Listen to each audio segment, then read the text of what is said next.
언니들과 함께 책 그리고 영화를 이야기하는 언니들의 북신의 살롱 살롱지기 조감독입니다. 안녕하세요, 셜록입니다. 네, 이번 주에도 아라님과 함께합니다. 안녕하세요. 어서 오세요, 아라님. 안녕하세요, 아라입니다. 네, 이번 주에는 아라님이 선정한 인생 영화 더 미드와이프, 살롱 최초로 다루는 프랑스 영화예요. 프랑스.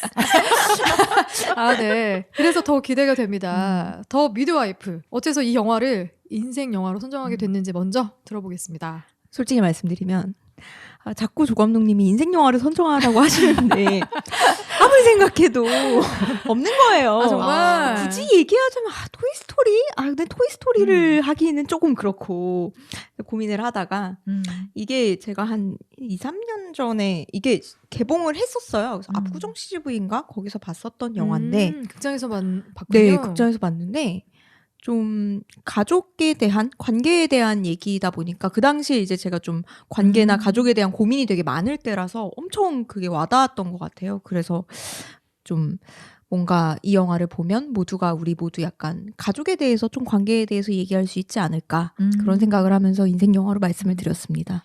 네, 아라님 말씀하신 것처럼 이게 가족에 대한 여러 가지 생각을 할 수 있는 영화가 맞고요. 그리고 프랑스에서는 장장 31주 최장기 흥행 신드롬을 불러일으킨 영화라고 합니다. 그런데 안타깝게도 국내에서는 흥행하진 못했어요. 근데 이거는 사실 감성 차이가 아니라 이 영화에 그냥 상업적인 코드가 하나도 없기 때문에 사실 흥행에 실패했다라는 느낌이 좀 들고요. 이게 사실 미국 영화에서도 흥행에 참패하지 않았을까 싶어요. 그리고 이 프랑스 감성이라고 생각하면 사실 우리가 여기서 저희가 딱 짚고 가야 되는 게 프랑스 감성과 우리나라의 감성이 얼마나 다르냐면 그렇죠. 이 영화가 프랑스에서는 코미디로 분류돼 있다라는 거. 맙소사. 코미디라고요? 저는 입이 딱 아시겠죠. 이게 코미디구나. 딱 아시겠죠. 그 차이입니다. 엄청 진지한 몰랐어요. 영화라고 맞아요. 생각했 쪽인데. 아니 근데 왜냐면 프랑스 영화 하면은 보통 어떤 걸 떠올리냐면 지루한 예술 영화, 철학적인 맞아요. 영화, 어려운 영화, 맞아요. 난해한 영화 그런 이미지를 떠올리잖아요. 그래서 한국에서는 약간 프랑스 영화 하면 조금 이렇게 기피하는 경향이 있지 않았을까라는 생각이 맞아요. 드는데 아라님 혹시 프랑스에 대해서 좀 얼마나 알고 계세요? 저 그냥 여행 가본 정도. 어디가? 작년에 이제 우리 모두 코로나가 터지기 전에 그 마지막 딱 좋은 여행인지 시기, 모르고 황금 시기에. 갔던 작년에 이제 한 2주 정도 프랑스 남부 프랑스랑 예. 파리 갔었는데 저희한테도 그 사진을 공유해 주셨죠. 맞아요. 너무 좋았어요. 너무 좋았겠다. 같이. 네. 그래서 저는 프랑스 와인의 나라고 일단 여행 가는 거 너무 좋은 나라고 프랑스 되게 좋아하고 딱 그 정도였는데 이 영화는 사실 그리고 사실 최근에 말고 이 까트리네 드네브 이 주인공 나오는 영화 하나 더 봤었거든요. 그것도 되게 좀 감성이 어떤 거 보셨어요? 제목이 기억이 안 나요. 파리네 여자들? 아니요. 까트리드 드네브를 되게 좋아하시는. 저는 사실은 까트리네 진짜요? 드네브를 너무 이 영화에서 봐서 너무 반가웠던 게 사실 다 떠나서 이 영화를 추천받았을 때 프랑스 영화라고 해서 하다가 까트리네 드네브를 보고서 이렇게 된 거예요. 진짜 멋있는 배우야. 파비안의 진실. 근데 이것도 맞아요. 재밌긴 했는데 좀 약간 비슷한 느낌이었던 것 같아요. 재밌는데 독특하다. 독특한 감성이다. 약간 이런 느낌이었던 것 같아요. 잠깐 배우 갑자기 얘기가 나와가지고 제가 까트리네 드네브 필모를 보고 깜짝 놀란 게 저희 어머니랑 동갑이신 거예요. 43년생. 네, 83년생. 근데 그렇게 전혀 그렇게 너무 아름답죠. 네. 저 사실 예전에 뮤지컬을 되게 좋아해서 쉘보르의 우산이라는 혹시 네네네 뮤지컬 알고 있습니다.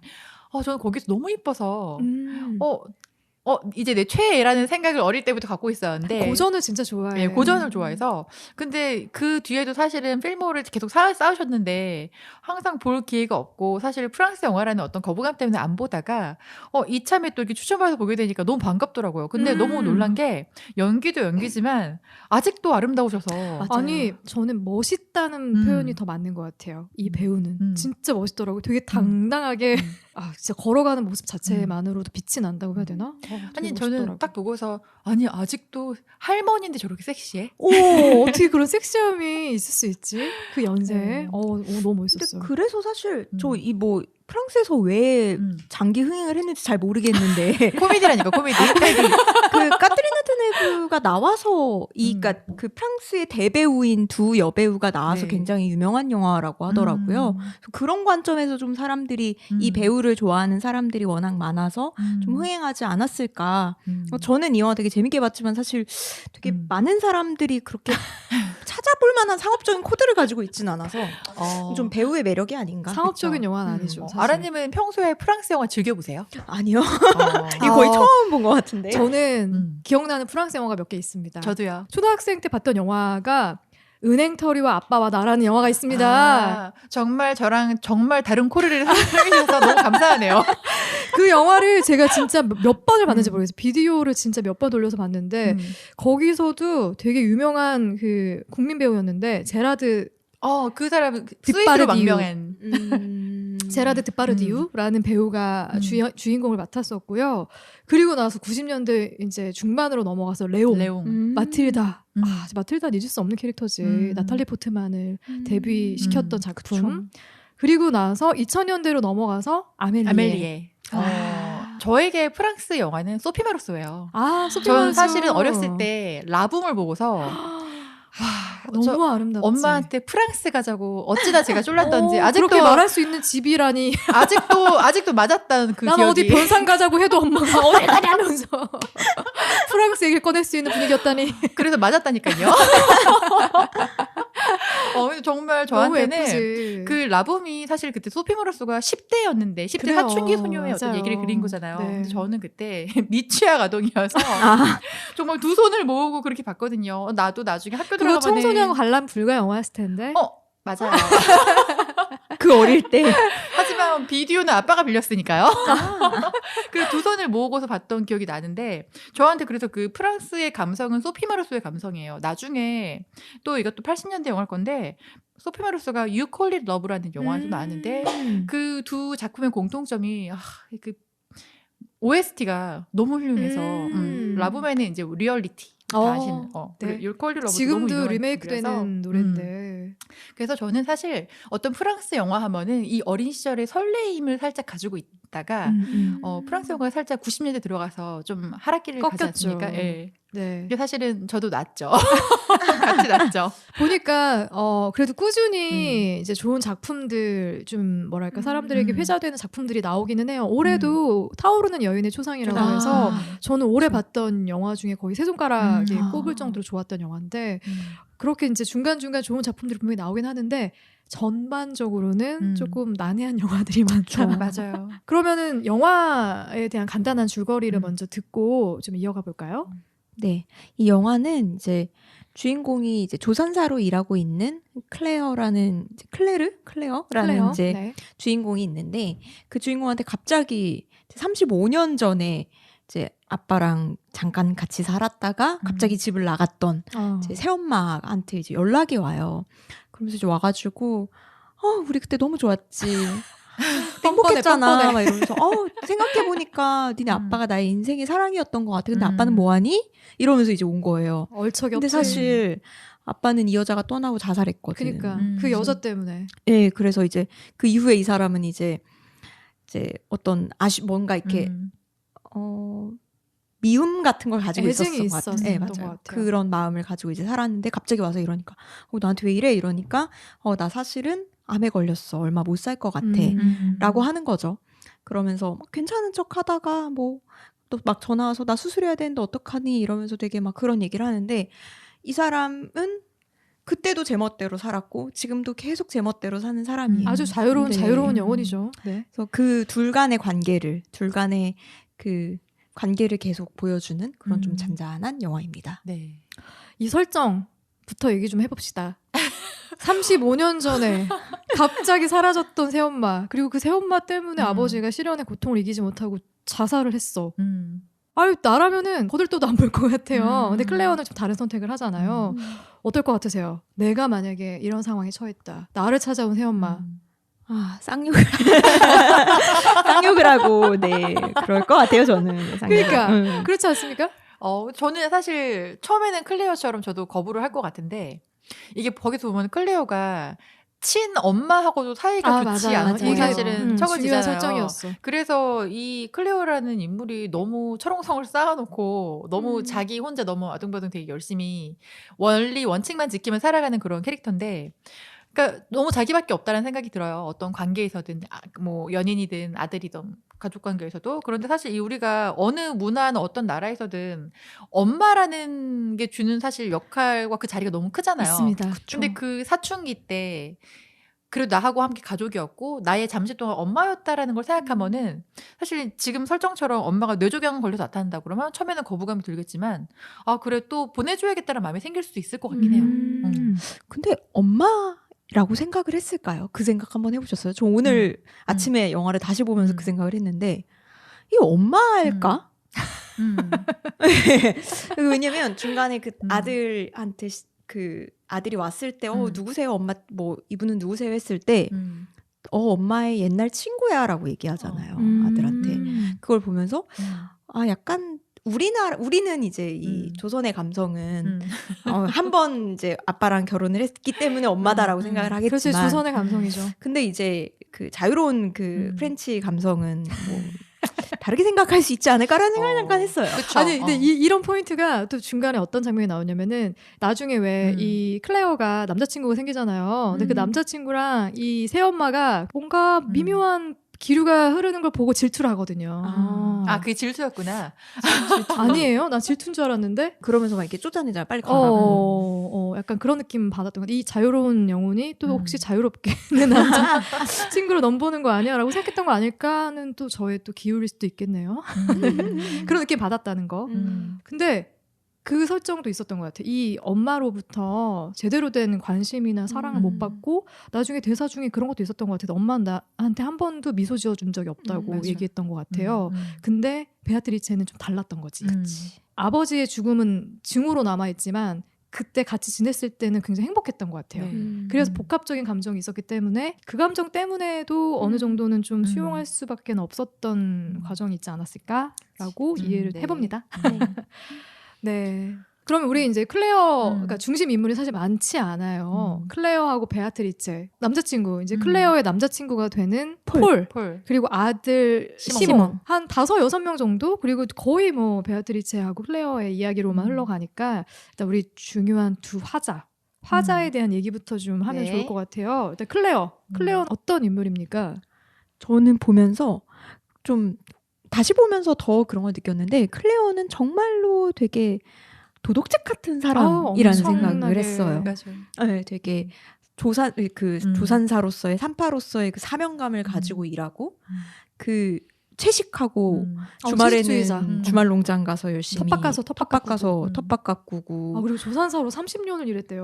네, 설정이 되게 보니까? 그 직업적인 자부심에 대한 얘기도 되게 많이 하고 그 술도 안 먹고 술을 안 먹는 이유가 나는 술을 먹으면 감정적이 돼서 흐트러지는 게 싫은 거지. 우리는 감정적이 되려고 술을 마시는데 네, 그래서 그런 모습들을 보면서 정말로 근데 사실 이제 어릴 때 아빠가 자살을 하고 엄마 이제 친엄마의 어떤 사랑을 못 받고 이런 환경들 때문에 스스로를 좀 더 엄격하게 이렇게 좀 통제하고 어떻게 보면 되게 더 본인이 생각하는 바르게 살기 위해서 정말 노력한 사람이 아닌가 그런 생각이 들었어요. 그래서 좀 더 영화에서 베아트리체라는 인물과 굉장히 대조적으로 보이는 것 같아요. 근데 사실 어느 누구한테 사실 이 캐릭터에서 물어봐도 너무 베아트리체하고 클레어를 극단적으로 그려나와서 다 똑같은 답이 나오지 않을까 싶어요.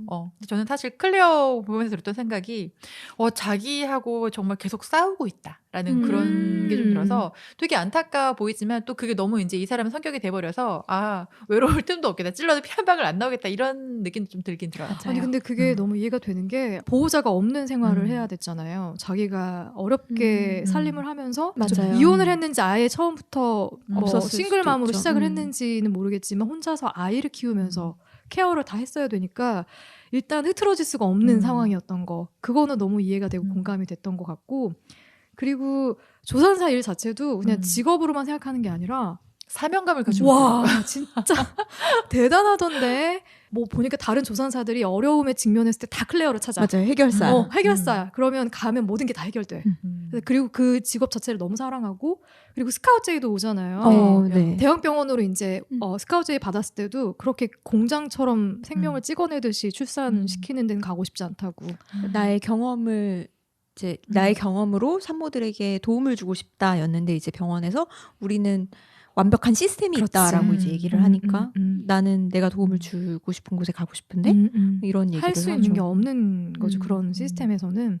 그래서 그런 장면도 되게 인상적이었는데 아니 아이를 받는 게 너무 리얼한 거예요. 맞아요. 그래서 이게 뭐지? 그래서 찾아봤잖아. 근데 실제로 네, 실제로 그게 분만하는 장면을 실제로 네. 담아낸 거라고. 진짜요? 네. 네. 몰랐어요. 실제 산모들한테 허락을 받아갖고 근데 저도 찾아봤더니 이게 프랑스에서는 그 장면을 촬영하는 게 불법이어서 이 촬영을 벨기에에서 했다고 6개월 그러더라고요. 미만의 아이들을 촬영하는 게 불법이어서 그래서 벨기에로 가서 산모를 찾아가지고 섭외해서 직접 주인공이 아이를 받는 장면을 찍었대요. 4-5번 정도는 나온 것 같은데 출산 장면이. 네, 진짜 대단하다는 생각이 들었어요. 그래서 그 장면도 되게 인상적이었던 것 같고, 근데 그런 캐릭터를 들여다 보면은 아무래도 보니까 기본적으로 생명에 대한 좀 그런 존중이나 좀 경외심 같은 게 있는 캐릭터다 보니까 제 생각에는 베아트리체가 죽음을 앞두고 있지 않았으면은 좀 달랐을 수도 있을 것 그쵸. 같아. 근데 죽어가고 있는 중이기 때문에 그래서 본인이 더 마음을 열어야겠다라고 마음먹었던 맞아요. 계기가 있지 않았을까 하는 생각도 들어요. 베아트리체는 또 어떤 인물입니까? 아픈데 술 먹고 담배 피고 본인이 가진 거 여기저기 전당포에 막 저당 잡혀서 그 돈으로 도박하러 다니고 진짜 너무 철없어 보이지 않아요? 저는 보면서 그 생각 진짜 많이 해서 진짜 어른 아이죠. 한 대 때려주고 진짜 싶다. 철이 정말. 근데 그러면서 되게 그러니까 뭐 되게 본인이 생각하는 그런 낭만을 굉장히 중요시하고 심지어 뇌수술을 하고 나서도 하이힐을 신고 그래. 치마를 담배를 입고 피고. 담배 피고 술도 마시고. 되게 뭐라고 해야 되지? 우리가 생각하는 약간 좀 나쁜 파리지앵 느낌인 것 같았어요. 나쁜 여자 느낌. 맞아요. 그러니까 정말 상반됐던 게 옷 입는 스타일부터 굉장히 베아트리체는 섹시하고 그렇지. 뭔가 페미닌한 스타일이라고 하면은 클레어는 굉장히 되게 수수하고. 캐주얼하고 수수하고 또 이제 취미가 클레어는 텃밭을 가꾸는 거면 베아트리체는 도박을 하고 저와 셜록님 같은 느낌이랄까? 누가 베아트리체? 하지만 우리는 둘 다 육식. 내가 클레어. 그런 느낌이랄까? 그 베아트리체는 좀 낭만을 쫓는 맞아요. 그런 여자. 평생을 사랑과 낭만과 뭔가 쾌락을 쫓아서 살아온 사람인 느낌. 그렇죠. 그래서 죽음을 선고받고도 사실 제일 먼저 찾았던 게 내 인생에서 가장 소중했던 거. 그냥 남자를 찾아서 오는 거잖아요. 사랑을 찾아서. 그리고 심지어 그 당시에도 만나던 사람이 있다가 헤어진 지 얼마 안 됐던 시점이었어. 근데 그 외모만 나이가 그래도 사람이 많을 것 같아. 그래, 계속 꼬일 것 같긴 해. 그러니까. 그리고 약간 그 외모도 외모인데 그 뭔가 매력이 있잖아요. 그 맞아요. 있는 있어. 매력 같은 그 게 뭔가 그 당당하면서도 허당기도 좀 있어 보이고 여러 가지 매력이 있어. 뭔지 모르게. 그리고 왠지 쉽게 넘어올 것 같고 그런 느낌 있지 않습니까? 우리는 여기서 다 클레어인 걸로. 맞네. 그러니까 두 사람이 정말 상반된 캐릭터예요. 근데 저는 좀 궁금하긴 했었어. 이 베아트리체를 볼 때 클레어의 아빠를 그때 왜 떠난 거예요? 그때 영화에서 뭐라고 나오냐면 이 아빠가 수영 선수였잖아요. 근데 이제 은퇴하고 막 약간 수입도 이렇게 막 좀 저기 하다 보니 이런저런 다른 일도 뭐 해야지 이런 생각도 하면서 또 시골로 이사 가자고 하고 뭐 이랬다는 얘기가 나와요. 그러니까 그 베아트리체가 내가 시골에서 어떻게 살아? 근데 그게 사랑 맞을까? 사랑했던 건 맞아? 그리고 약간 베아트리체도 그런 얘기도 했어요. 그러니까 우리 아빠한테 빌붙지 않았냐 식으로 얘기했더니 맞아요. 무슨 말이냐. 내가 벌어야지만 생활할 수 있었다. 그러니까 시작은 사랑이 맞는데 살면서 어느 정도 이제 현실이 들이닥치니까 이게 흔들렸던 거구나. 그래도 나쁜 여잔데? 이 남녀 사이인데 둘만 아는 거니까 우리 네, 더 터치하진 않겠습니다. 근데 일단 갈대 같은 여자 같다. 그래서 두 사람의 굉장히 캐릭터가 상반됐는데 뭐 옷 입는 것도 시작해서 먹는 것도 다르고 취미도 다르고 뭐 심지어 술을 먹고 안 먹는 것도 다르고 성격도 다르고 그리고 남자 좋아하고 남자에 관심 없었던 것도 되게 달랐고 그랬던 그 두 사람이 가까워지게 되는 과정이 공감이 되셨어요? 저는 이제 여기서부터가 프랑스 감성이다 라고 생각하면서 봤는데 저는 사실은 이게 영화에서 서서히 서로를 이해하고 갈등이 해소됐다라고 약간 소개가 되는데 저는 사실 그거 모르겠고 그냥 갑자기 급진전돼서 그냥 엄마 맞아요. 들어오는데 사실 저는 약간 이 클레오가 베아트리체를 받아들인 그 마음을 사실 좀 공감하는 부분들이 있거든요. 근데 왜냐하면 그 공감대가 아빠인 것 같아요. 맞아요. 나한테 감히 그냥 나도 쳐다볼 수 있는 용기가 안 나는 그냥 아빠를 그래도 나하고 이 베아트리체는 공유하고 있잖아요. 어떤 그런 추억 같은 거를. 이거 접점이 그거기 때문에 사실은 어느 정도는 친구가 될 수 있는 부분이 있지 않나. 아빠였다. 그쵸. 매개체는 그들을 이어준 매개체는 아빠였다. 근데 저도 비슷하게 생각을 한 게 보면 처음에 만났을 때 클레어가 얘기를 거의 안 해요. 그러다 갑자기 근데 왜 떠났어? 근데 왜 나 찾아왔어? 이런 식으로 갑자기 막 화를 약간 화내면서 얘기하잖아요. 화내면서 화나면서 막 떠나버리고 그게 그러니까 이 사람이 그때 너무 상처를 받았고 그러니까 나의 심연에 나의 마음속 어딘가에 이렇게 뭔가 조각배처럼 떠다니고 있는 거예요. 나의 그 슬픔 감정과 절망과 미움 같은 게 떠다니고 있는데 되게 이제 아까 얘기한 것처럼 철옹성 같은 사람이잖아요. 그래서 평소에는 생각도 그러니까 평소에 나를 유지하기 위해서는 그걸 그냥 최대한 생각하지 않는 거죠. 내가 마음속 어디에 뭔가 불편함이 있고 슬픔과 절망이 있지만 생각하지 않고 잘 숨겨놨는데 이 사람이 와서 갑자기 찌르니까 그게 툭툭 튀어나오는 거죠. 그래서 좀 공격적으로 변할 때가 있더라고요. 네, 약간 그러다가 결국은 그 얘기를 하면서 이제 하나하나 기억을 꺼내게 되면서 아 근데 그때 아빠 사진도 막 같이 보고 하면서 아 근데 좋았구나. 아 그때 이 사람이 이렇게 해서 내가 행복했던 적도 있구나. 이러면서 약간 오히려 그 너무 이렇게 좀 본인을 이렇게 보호하려고 쌓아놨던 그런 거를 오히려 좀 안에서부터 하나하나 꺼내서 좀 이제 무너뜨리는 기분을 좀 받았거든요. 어떤 면에서는 베아트리체가 클레어의 조산사 같은 역할을 했던 거 맞아. 아닌가. 그 기억나는 장면 중에 하나가 차를 운전하는데 왜 주차해 놨던 차를 꺼내려고 하는데 잠깐 뭐 들이받았나? 근데 그 다음부터 갑자기 클레어가 그냥 가더라고요. 유럽 원래 그래요. 아 그래요? 네. 정말요? 차를 받고 그냥 간다고요? 그 보면 차들이 대부분 다 범퍼가 다 찌그러져 있는데 저 프랑스 갔을 때 진짜 놀란 게 거기서 진짜 운전할 수 있겠다. 그 계속 이제 막 니스 뭐 이런 좀 작은 도시들을 가다가 마르세유를 갔어요. 거기가 이제 파리 다음으로 큰 프랑스에서 되게 큰 도시인데 갔더니 정말 좁은 길에 차들이 정말 빽빽하게 우리는 왜 길가에 차 대도 좀 그 공간을 두잖아요. 그쵸, 차를 뺄 나갈 수 수 있게. 있게. 그 공간이 없어요. 아니, 이 사람들이 이거는 진짜. 밀고 나간다고 볼 수밖에 없는 느낌으로 차를 그렇게 대더라고요. 그리고 심지어 그 어떤 할아버지가 차를 빼다가 그래서 저희는 이제 직진하고 있었는데 차를 빼다가 저희 차를 받았어요. 그냥 막 얘기하더니 그냥 가. 그냥 가. 우리 렌트카인데 잠깐만 저희 차는 했는데 뭐 알고 보니까 이제 말도 안 통하고 사실 여기서 프랑스어로 되게 얘기하는데 독특하다. 아니 뭔가 그래도 아무리 그래도 분위기가. 교통법이 있을 건데. 근데 나중에 보니까 이제 그 바퀴로 살짝 그 타이어로 들이받은 거라서 이게 닦으니까 닦아지더라고요. 아마 그 할아버지 그 얘기를 한 것 같아. 안 찌그러져서 걱정하지 말고 가. 그러니까 되게 타이어로 그냥 가볍게 거였어. 툭 친 거지. 근데 보니까 범퍼 정도 이렇게 박는 거는 굳이 사고라고 보지 않는 그 일상적인 약간 이런 건 것 같더라고요. 저 사실 이 장면 잠깐 설명해드리면은 이 차를 빼려고 앞뒤로 왔다 갔다 하다가 앞뒤도 왔고 뒤도 박았던 것 같아요. 그런데 그냥 가길래 쟤들 뭐야? 우리나라는 상상할 수 없는. 그러니까. 근데 그 과정에서 뭔가 희열을 느끼잖아요. 클레오가. 빵 터지더라고 둘이 같이 가면서. 되게 좋아한다고요. 뭔가 그런 거 벽을 허무는 느낌이 그래요, 되게 많이 맞아요. 들었어요. 그런 느낌이. 그러니까 클레어 안에 뭔가 갇혀있던 자기 자신의 모습을 꾹꾹 눌러 담았던 거를 꺼내주는 느낌이 있었어요. 맞아요. 베아트리체가. 그래서 생각해보면 베아트리체를 만나갖고 사실 우리가 굉장히 이 여자를 절제를 잘하고 원리원칙자를 보고 있는데 베아트리체를 만나서 감정도 막 표출을 맞아요. 하고 뭐 빵 웃기도 남자도 하고 만나고. 남자도 만났어. 아까- 남자 만나서 보드카도 맞아요. 먹고. 그리고 너무 많이 재웠어, 둘을. 너무 너무 재우더라고. 아까 감독님 말씀하신 그 베아트리체가 클레오의 약간 좀 산파 같은 느낌이라는 게 어떤 느낌이 좀 알 것 같아요. 좀 새로 맞아요. 태어나는 느낌? 맞아요. 그런 느낌을 좀 받았어요. 그래서 어떤 면에서는 좀 공감이 됐던 부분들이 있는데 또 어떤 면에서는 근데 이게 좀 너무 뜬금없이 마음을 열었다 싶었던 부분들도 있고 확실히 문화적 차이가 좀 있다 하는 생각을 하면서 봤습니다. 혹시 두 사람이 좀 서로 가까워지는 과정에서 좀 인상적이었던 장면들도 우리 좀 나눠볼까요?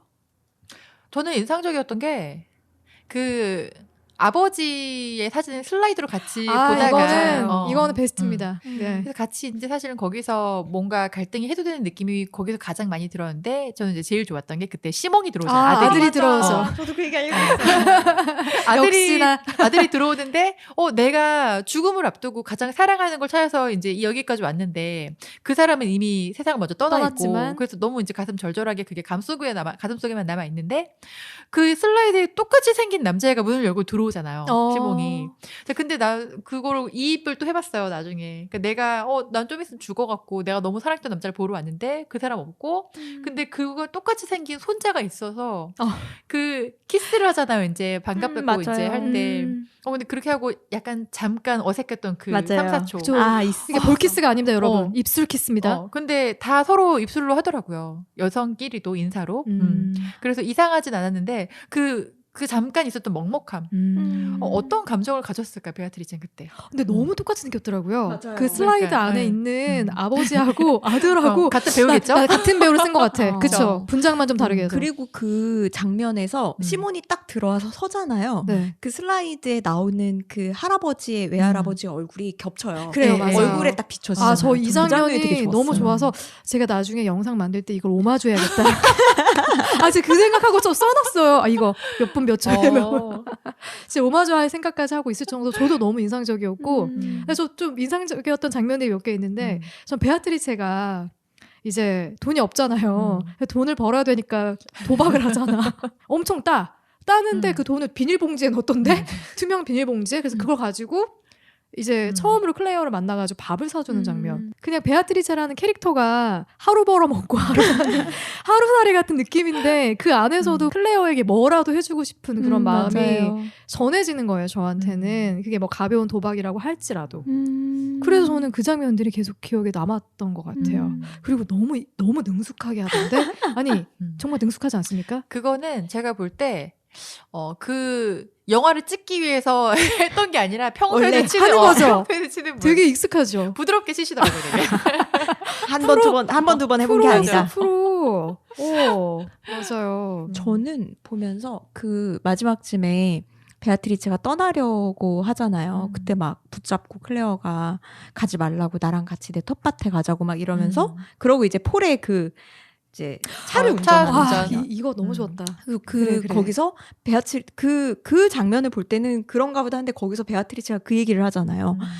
너무 좋다고. 난 이런 남자가 있으면 따라갈 것 같다 이러면서 나의 그 방랑자로서의 그 삶과 너무 잘 어울리는 것 같다. 이런 게 그게 약간 이 사람이 클레어가 같이 살자라고 했지만 다시 떠날 거라는 걸 일종의 암시를 해주는 장면이었던 것 같은데 그 사람이 보여주는 그 약간 해방감 같은 그 느낌, 그 운전을 할 때 맞아, 그게 운전하는 되게 장면도 좋았어요. 너무 좋았어요. 그러면서 한편으로는 근데 저러다가 갑자기 정신을 잃으면 어떡하나? 저도 계속 생각했어요. 보면서 나올 줄 알았거든요. 혹시 쓰러지면 어떡하지? 그렇게 해서 머리 셋이 아프면? 혹시 저 무지개 다리를 건너는 걸로 끝나면 안 되는데 프랑스 영화 막 이러면서 하얗게 되면서 리가가 달고 이렇게 올라가면서 갑자기 화면이 베를린 천사의 시가 생각나는데 역시 조선 감성들은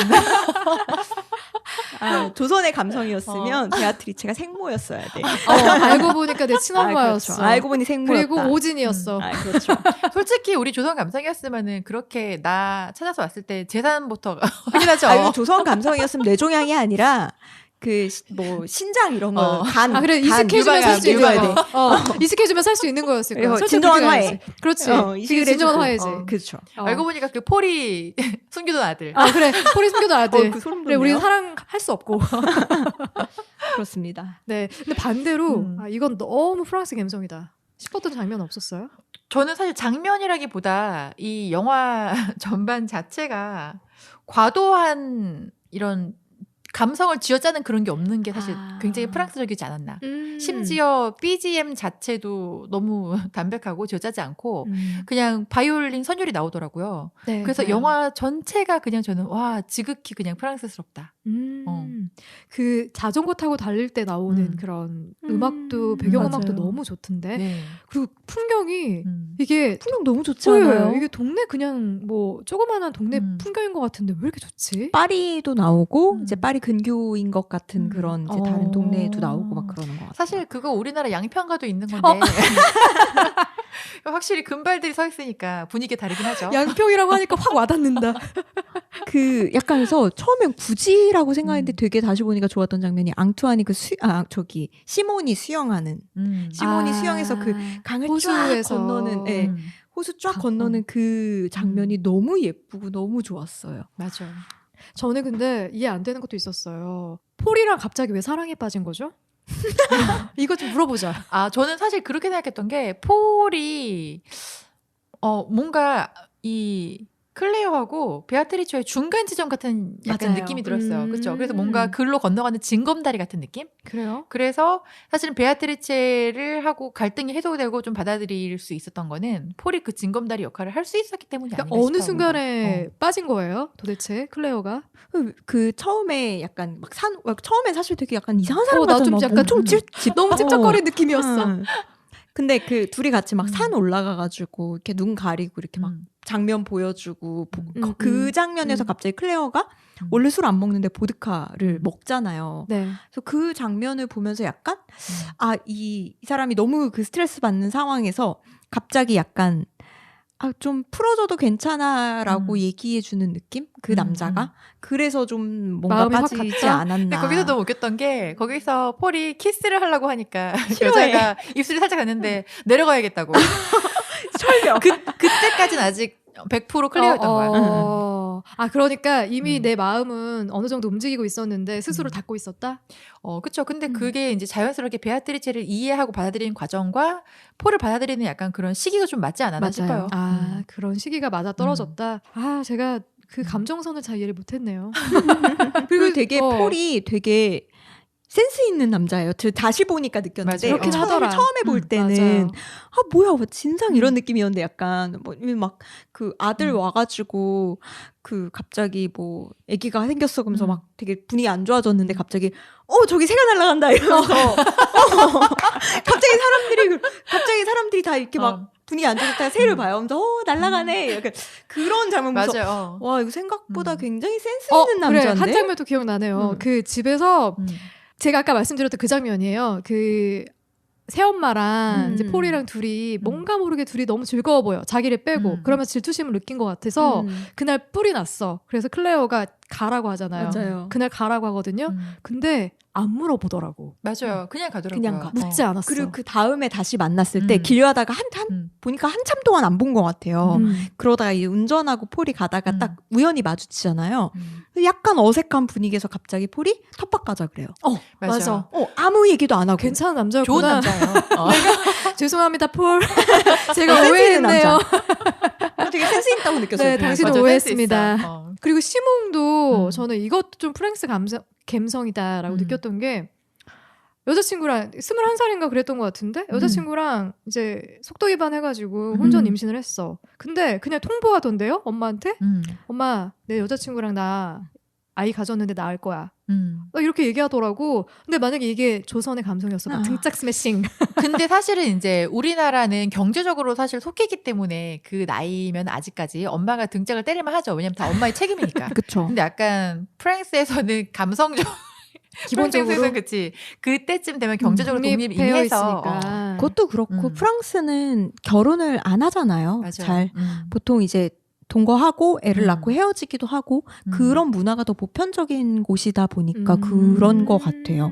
그리고 작년에 그때 프랑스 여행 갔을 때 예전에 이제 여행하다가 알게 된 친구가 있어서 그 프랑스 이제 커플이랑 같이 한 2, 3일 정도 같이 이제 여행도 같이 하고 밥도 먹고 했는데 그 이제 저도 남편이랑 같이 갔고 그 친구도 이제 둘이 커플이었거든요. 그래서 같이 얘기를 하는데 출산이나 이런 거에 대해서 우리가 뭐 제가 가지고 있는 그런 두려움 같은 거 있잖아요. 내가 뭐 회사 생활을 하기가 힘들고 어떤 육아휴직을 뭐 어느 정도 쓸 수 있고 뭐 쉽지 않다 또는 그리고 내가 이렇게 애를 내가 키우지 않았을 때 뭔가 이렇게 다른 사람에게 키우게 했을 때 이제 사회적으로 좀 비난 뭔가 엄마답지 못한 뭐 자기 애도 잘 안 키우는 약간 이런 식의 것들이 조금 있다 여전히 그랬더니 되게 놀라더라고요. 절대 본인들은 아이도 그냥 좀 비교적 육아휴직도 굉장히 자유롭고 그거에 대해 비난도 하지 않고 되게 일반적으로 그런 이제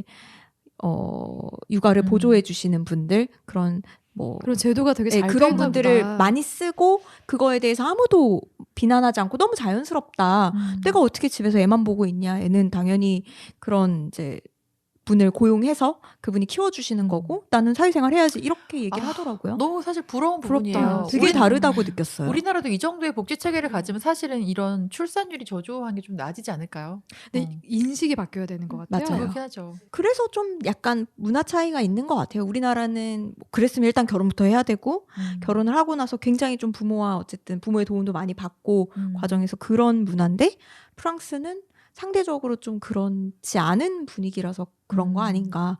그 친구들도 그래서 그냥 둘이 같이 살고 있었거든요. 이제 파리 근처에 둘이 뭐 약간 아파트는 아니고 뭐 약간 그런 집 이제 본인들끼리 같이 살고 있고 그렇더라고요. 타인의 시선을 어쨌든 비교적 신경 쓰지 않는 국가인가 싶기도 하고 문화나 이런 것들이 그런 부분들도 부럽다. 네. 그럼 우리 영화의 마지막 장면에 대해서도 얘기를 좀 해보고 싶은데 클레어의 집에서 지내던 베아트리체가 어느 날 소리 소문 없이 떠나가 버리잖아요. 그리고 얼마간 시간이 흘렀나? 좀 시간이 흐른 것 같죠? 클레어가 가꾸던 텃밭으로 가게 되고 거기에서 폴이 발견하는 장면이 있습니다. 그러니까 호숫가에 매여있던 보트가 원래는 이제 매여 있었는데 이게 자유롭게 풀려 떠내려가는 장면이 있고 그리고 이어서 이제 베아트리체로부터 온 키스마크가 담긴 편지가 등장을 하거든요. 어떻게 보셨습니까? 이게 마지막 장면인데 네. 이 장면 뭡니까? 어떤 의미가 담겨 있다는 생각이 드셨어요? 전 정말로 이해가 안 갔어요. 사실. 오늘 답을 좀 찾아볼까? 무슨 얘기를 하고 싶은 거지라는 생각을 진짜 많이 했는데 그 장면을 보면서 두 번째 봐도 이해가 안 가더라고요. 두세 번째 봐도. 이게 마지막 장면이 그 보트를 보고 있던 폴이 탁 고개를 돌아보면서 끝나죠. 그렇지 않아요? 맞아요. 탁 보면서 끝났던 것 같아. 저 사실은 그 이제 마지막 장면 전에 베아트리체가 거기 이제 뚝에 서갖고서 그 매여져 있는 보트를 보잖아요, 계속. 맞아요. 네. 그래서 보트가 있네 이러면서. 뭔가 비극적인 암시 같은 저도요. 게 들어서 제발 그러지 않았으면 나도. 뭔가 이런 맞아요. 생각을 하다가 나중에 이제 떠나게 됐을 때 뭔가 같다라는 느낌이 났는데 나중에 또 보니까 그 키스마크가 온 편지가 있길래 바로 죽진 않았구나. 그런데 이제 그게 좀 열린 결말처럼 사실은 좀 만들어 놓은 코드가 아닌가 싶어요. 그냥 뭐 이게 난 자유롭게 됐다라는 그냥 그런 암시. 만약에 정말 죽었으면은 그 배가 없었겠죠, 거기. 그러니까 처음에는 저도 너무 싸한 거예요. 왜냐면 네. 그 보트를 보고 있는 거야. 그래서 이 사람은 끝까지 자유로운 어떤 약간 항해를 하고 싶어하는 캐릭터니까 이 보트를 타고 어디론가 떠나다가 맞아. 죽음을 맞이하려고 그러나? 근데 보트가 아직 거기 있고 깊게 빠지진 않았더라고요. 그래요. 맞아요. 그래서 다만 다행이다. 풀려나 있어서 가슴을 쓸어 내렸어. 나는 나대로 자유롭게 살 테니 그치만 널 사랑한다라고 사실 이제 그렇게 해서 열린 결말로 된 게 아닌가. 네, 그래서 맞아. 제가 상상했던 거는 그 보트를 풀어준 것 같아. 베아트리체가. 내가 병에 걸렸어도 나는 나지. 그러면서 이제 자유롭게 살기로 마음 먹고 나서 너도 매여있지 말고 자유로워져라고 하고 풀어주고 떠난 이후에 바로 죽지 않고 말씀하신 대로. 맞아요. 근데 저도 약간 그 생각을 한 게 사실 편지에서는 마치 자살하러 가는 것처럼 이제 편지를 남기고 가잖아요. 근데 이제 그 배가 풀어진 걸 보는 장면에서 그 키스마크가 담긴 그 편지를 보고 그러니까 약간 베아트리체라는 그 방랑자 같은 평생 방랑자로서의 삶을 살아온 그 사람이 묶여있는 보트를 보면서 되게 안타까움을 느꼈던 것 같아요. 그러니까 그게 결국은 베아트리체를 보여주는 것 같아요. 결국은 사실은 클레어가 되게 사랑을 많이 보여줬고 돌아왔을 때 나도 같이 살고 싶은 생각도 있지만 이렇게 하고 다시 좋은 기억을 남기고 떠나는 게 맞아. 방랑자로 다시 돌아가는 게 나한테 좀 더 어울리는 삶이다라고 생각해서 떠난 거고 배도 그 풀어진 배도 그걸 보여주는 게 아니었을까. 그리고 또 생각해보면은 나의 죽음을 사실 보여주지 않는 게 맞아요. 내가 딸에 대해 가지고 있는 이런 마지막 사랑을 보여주는 게 아니었나라는 싶기도 해요. 저 갑자기 궁금해지는데 두 분은 만약에 그런 선택의 기로에 놓였을 때 내가 남아서 나의 죽음을 누군가가 지켜보게 만들 수 있는 상황과 떠나버리는 상황. 나는 지켜봐줘야 돼. 저도 외로워.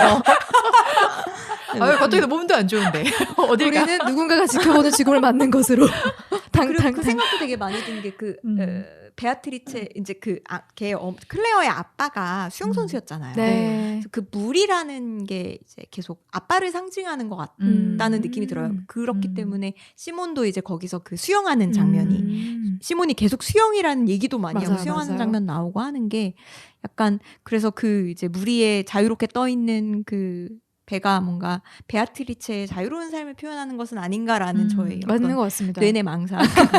우리는 항상 그런 뇌내 망상을 하며 살죠. 네. 그러다 얻어 걸리는 것도 있다고.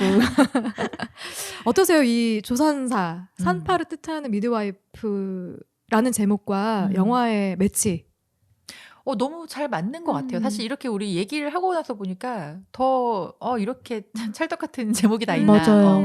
아까 말씀하셨던 그 베아트리체가 클레어의 조산사였다. 그렇죠. 그런 네. 그리고 약간 거. 저도 보면은 이게 되게 수많은 탄생이 막 나오잖아요. 생명이 맞아요. 나오는데 사실 죽음은 딱 하나가 나오잖아요. 이제 베아트리체. 근데 그것도 이제 비춰지진 않지만 네.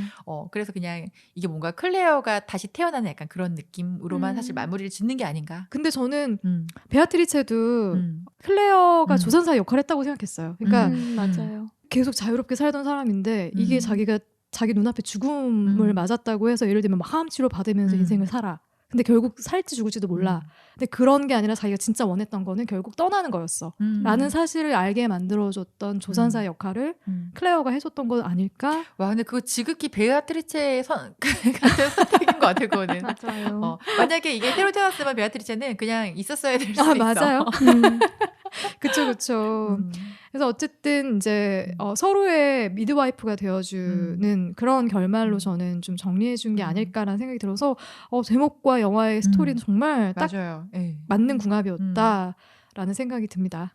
네, 그럼 마지막으로 우리 이 영화 더 미드와이프를 한 줄로 소개한다면 뭐라고 하시겠습니까? 저 사실 지금까지 했던 우리 많은 작품들 중에서 이 한 줄평이 이 영화가 제일 힘들었어요. 왜냐면은 아니 수십 줄을 낼 수 있어요. 수십 줄을. 저도. 그쵸? 나 정말 한 100개 만들어낼 수 있을 것 있었어요. 같은데 99개만 얘기해 주실래요?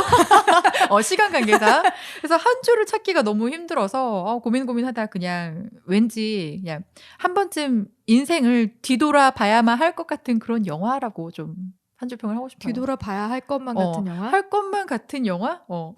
왜 뒤돌아봐야 하는 영화가 아니라 할 것만 할 같은 것만 거죠? 같아요, 그냥. 그러니까 이게 뭔가 확 오는 영화는 사실 아닌데 이렇게 나한테 이것도 메시지 줄랑말랑 여운도 줄랑말랑 나물랑말랑 뭔가 그런 좀 아리아리한 아련한 느낌이 사실 좀 있어서 다 모든 이런 한 줄평을 지금 생각해다 보니까 근데 계속 해야 될것 생각나는 같아. 영화는 맞아요. 맞아요. 네, 계속 생각나더라고요. 그리고 베아트리체가 자꾸 생각나요. 저도요. 그래서 남자들이 많이 꼬였나 봐. 그 판무파탈이에요. 맞아요. 이 매력적인 여자. 저는 약간 그때 제가 사실 이 영화를 봤을 때 되게 와닿았던 게 그때 약간 부모님이랑 되게 많이 싸우고 화해를 고민하는 그러니까 내가 용서를 해야 돼? 화해를 해야 돼? 그런 고민을 굉장히 많이 할 때 이 영화를 봐서 되게 많이 와닿았었던 것 같아요. 사실 뭐 별거 아닌데 이게 약간 감정적이면 사람이 감정적인 문제에 있어서 약간 그렇게 되잖아요. 그래서 제가 그때 이제 영화 보고 그 적어놨던 평이 그 용서와 화해가 꼭 상대의 변화와 진심 어린 뉘우침 위에 있을 필요는 없고 용서 이후에 밀려들 것이라고 걱정하는 불행과 후회는 없다. 그리고 아무 생각도 능력도 없어서 배울 가치조차 없다고 생각한 사람으로 인해 삶은 변화한다. 딱 그 생각을 끝나고 나서 진짜 많이 했거든요. 그래서 좀 그러니까 뭐 단순히 가족만이 아니더라도 관계에 대해서 좀 누군가를 되게 오랫동안 미워하거나 애증의 관계가 있다면 그 사람에 대해서 내가 어떻게 용서하고 그 사람과 어떻게 화해할지에 대해 좀 생각해 볼 수 있는 영화가 아닌가. 왜 나는 이렇게 진지하게 생각을 못했을까? 지금 반칙에 한 줄 넘었어요. 그쵸. 사실 평은 겁나 긴데 제가 지금 막 죽겠다고요. 저는 사실 우리 셋 다 할 수 없는 게 있어요. 인생은 베아트리체처럼. 우리는 얽매여 있다. 왜 나 할 수 있어요? 아니 어쨌든 가족 앞에서 죽음을 맞이해야 될 것 같아요. 이렇게 자유롭게 하고 싶은 대로 하면 살다 갈 수 있는 인생을 한 번쯤은 꿈꿔볼 법하지 않겠습니까? 그쵸. 얽매여 있지 않고. 그렇습니다. 네, 그래서 우리도 베아트리체 같은 인생을 한번 꿈꾸면서 살아보자라는 생각이 들었고요. 네, 2주 동안 함께한 언니들의 인생책 인생 영화 어떠셨습니까, 라님? 근데 일단 이 영화 다시 보면서도 여전히 너무 좋았어요. 너무 좋았고 책도 그렇고 그래서 항상 그렇듯이 저는 약간 이런 식의 뭔가 얘기를 해야 되거나 발표를 해야 될 때 대본을 안 짜거든요. 오늘 되게 많이 생각이 들게 나 진짜 횡설수설하고 있다. 아닌 것 잠깐만 같은데? 멈추고 싶다. 횡설수설 이런 생각이 들었는데 조 감독님과 우리 철롱님께서 잘 받아주셔서 저희 너무 모두 다 재밌었습니다. 조 감독님의 편집을 믿어보죠. 오늘 거는 편집 없음. 너무 재밌었습니다. 아니 근데 저는 사실 프랑스 영화에 대한 편견이 분명히 있거든요. 그리고 이것도 볼 때도 사실 이거 뭔가 모호해 무슨 얘기를 할 수 있을까 생각을 했는데 보고 나서 계속 생각나는 그쵸. 거예요. 맞아요. 그리고 약간 이게 결말이 이렇게 끝나서 오히려 더 그런가 봐요. 되게 베아트리체는 어디서 어떻게 살고 있을까 막 궁금해지고 저 그래서 까뜨린네 두뇌부 한 10번 검색했잖아요. 어떻게 되고 있나 그놈 항말. 기분이 되게 묘했어. 영화를 다 보고 나서.